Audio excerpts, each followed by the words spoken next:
It's hard to believe, but there was a time when Americans got an education without a bloated federal agency lording over them.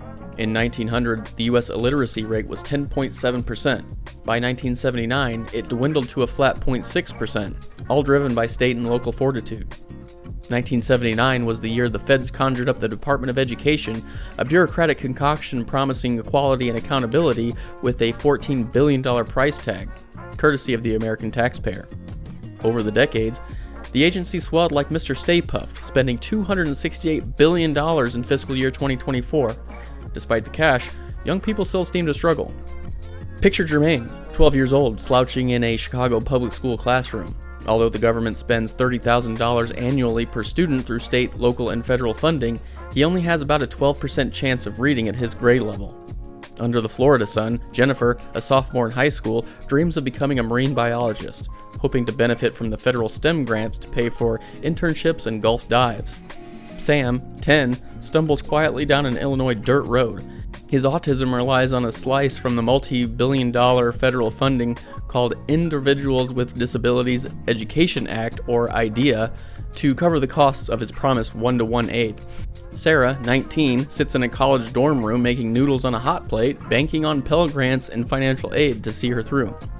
John, 14, troubleshoots an app in a Texas charter lab with aspirations of becoming a developer with the help of millions in federal tech funding designed to purchase equipment, advanced instructors, and engaging learning experiences. That's a lot of money, but has the cash benefited these students the way it's supposed to?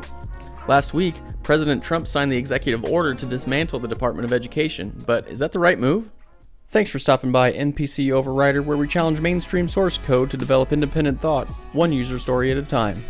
Let's log into the Department of Education environment and check out the latest coding.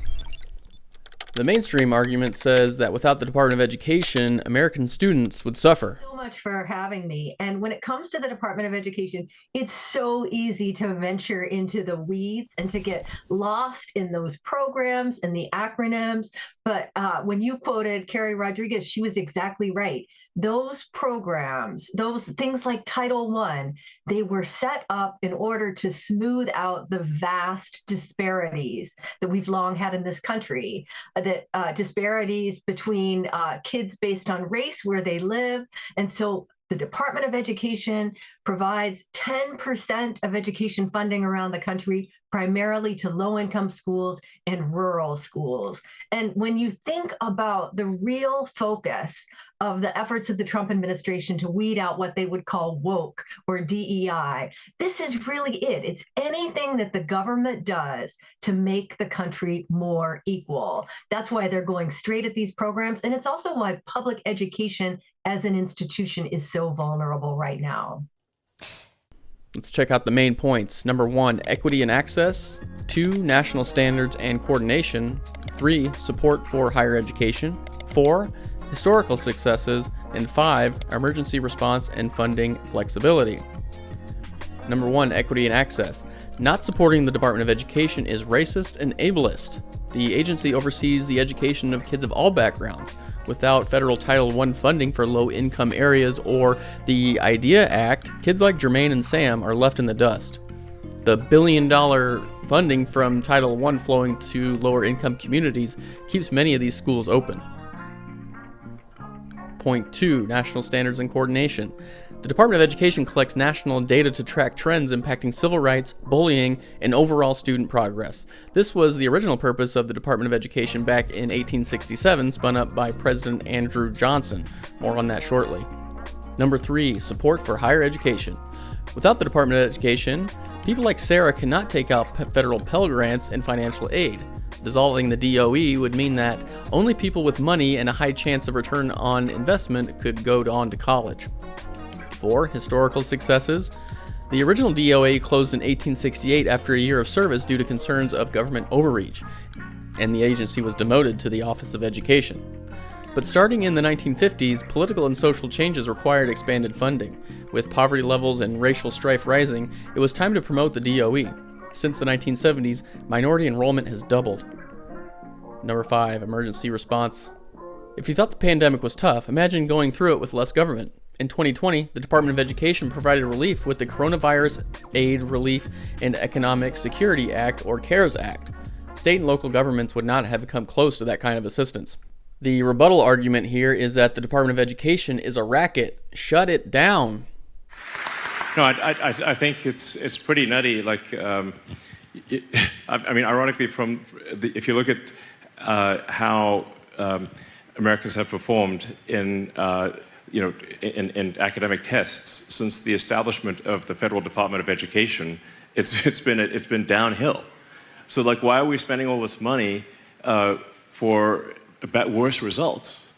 And then there's a lot of the money in education is actually for pushing propaganda, instead of teaching kids the facts about the world, things that are actually useful.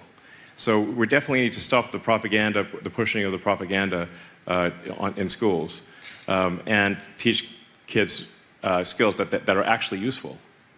I'm a big believer in that. Main points here are number 1, decentralization and local control, 2, cost savings, 3, limited impact on outcomes, 4, philosophical opposition to federal government, and 5, red tape and bureaucratic inefficiency. Number 1, decentralization and local control. The U.S. is a large country with many people of diverse backgrounds. What's good for California students isn't necessarily good for Florida students. Government employees are not experts in each state and district. Let the governors and mayors do their jobs without federal speed bumps such as testing logs, individualized education plans, and demographic data collection. 2, cost savings. The DOE spent $268 billion in fiscal year 2024 alone. Eliminating this federal spending could redirect funds to natural disaster victims in California and Florida, for example. The tax cuts would relieve pressure on parents struggling with school supplies, home care, or general living expenses. Point 3, limited impact on outcomes. Here's the DOE in a nutshell. Spending increases, performance decreases. We see this in national test scores and performance gaps. As far as social progress goes, landmark cases like Brown v. Board of Education happened over 2 decades before the Department of Education existed. Schools have been integrated for decades, and modern kids grow up in a melting pot. For the rare cases where racist practices are found in schools, state and local districts are more than capable of handling. The Department of Education actually undermines civil rights laws through political propaganda such as critical race theory and gender ideology. The government doesn't even provide school meals for lower income kids. The Department of Agriculture handles that. Point 4, philosophical opposition to federal government. The Constitution grants powers to the federal government such as authority to tax, defend the nation, and regulate international commerce. There is no mention of running the nation's schools. I ran a Control F on the Constitution and Bill of Rights and found 0 results. Point 5, red tape and bureaucratic inefficiency. I remember my elementary school teachers buying supplies with their own money. That was for the pitch of the teachers' unions to begin with. But that was the 1990s, over 20 years after the Department of Education began its reign. As far as I can tell, the DOE hasn't provided basic supplies since at least the 90s. It's tough enough to be a teacher as it is. The mountain of red tape and bureaucracy to go along with it isn't making the job any easier. Canning the DOE would streamline processes and allow teachers and school admins to do their job. Predicting the next day in this wicked news cycle is impossible, but let's take a peek into our crystal ball and see what's in store for these kids in 4 years if the Department of Education curse remains. Will the math add